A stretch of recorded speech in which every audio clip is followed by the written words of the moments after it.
Hey boys and girls! Hope you guys are staying safe and healthy at the comfort of your own home. Today we're going to go ahead and start with benchmark and we're going to read a text called My St. Augustine Journal. Now this is a journal is an example of a primary source.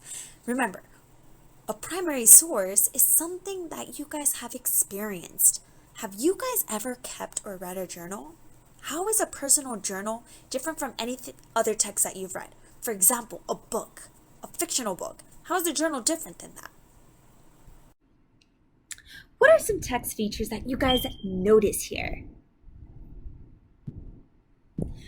So some text features I noticed, I definitely have my title here, which is My St. Augustine Journal. So I have the title. We definitely have a lot of text features here.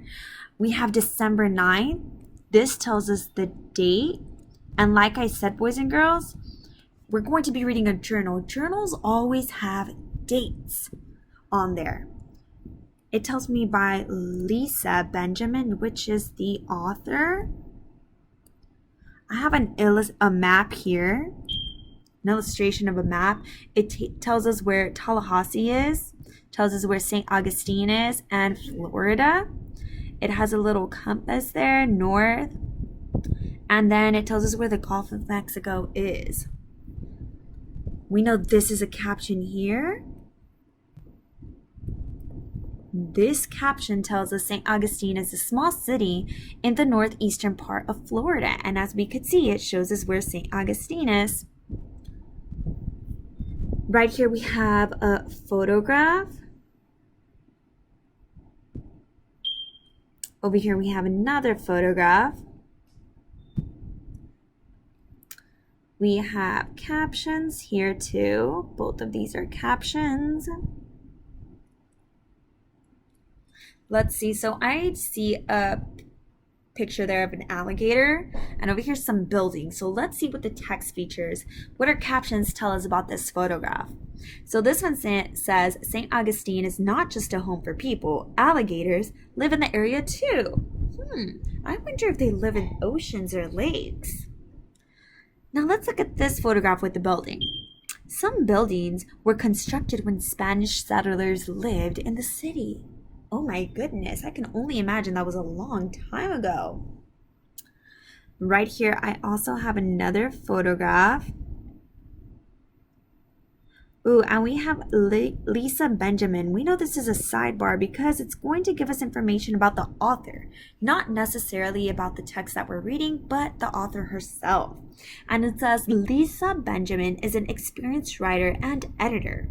She specializes in tailoring content to diverse audience, from children to adults. She works in many areas, including educational publishing, trade books, and web content. She even won an Emmy. Right here, we also see a photograph. And we see people jumping. It's a woman, a man, and two children. I'm thinking that it's a family just enjoying their time near the beach or near the coast. Ooh, I also have paragraphs. I'm going to number them. 1, 2, 3, 4, 5. So I have 5 paragraphs. I know I need to look for my genre. My genre is personal narrative. Remember, personal means something that somebody wrote. That's our personal narrative genre. And we also know that it's nonfiction because someone wrote it. Photographs and a map of Florida showing us where St. Augustine is. Now we need the author's purpose. Why would the author write this? Let's go ahead and read it, and then we'll go ahead and find out why the author wrote this. Before we get started with our next passage, we are going to go ahead and go over some words. So, residents, that's our first word. Residents are people who live or reside in a place. And St. Augustine is home to over 14,000 residents. So we are residents of San Antonio because we live in San Antonio. Our next word is construction. So construction, boys and girls, comes from the word construct, which means to build.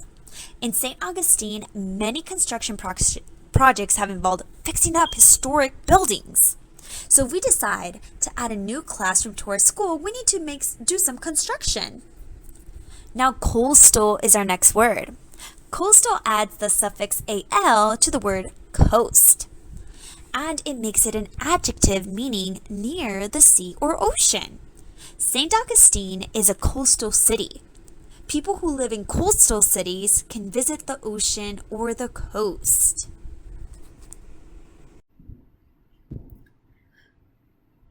My St. Augustine Journal, December 9 by Lissa Benjamin. The sun rises and my little city begins to wake. The 14,280 residents who live here start their days. Downtown, construction workers repair an old building. Off the coast, fishers catch shrimp.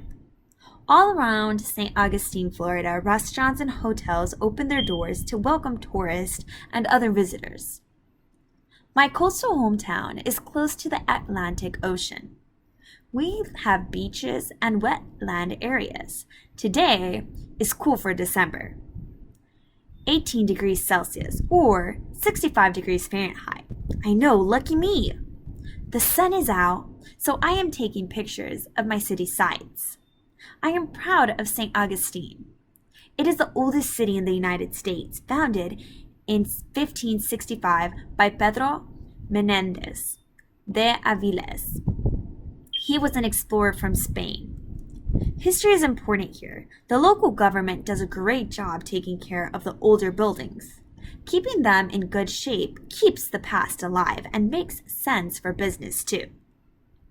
Tomorrow is supposed to be sunny again. Still, lucky me. I think I will ride my bike to the old fort and take more pictures. So right here, boys and girls, as we read it, we probably know that the author's purpose was to inform us about St. Augustine. So I'm going to write there, inform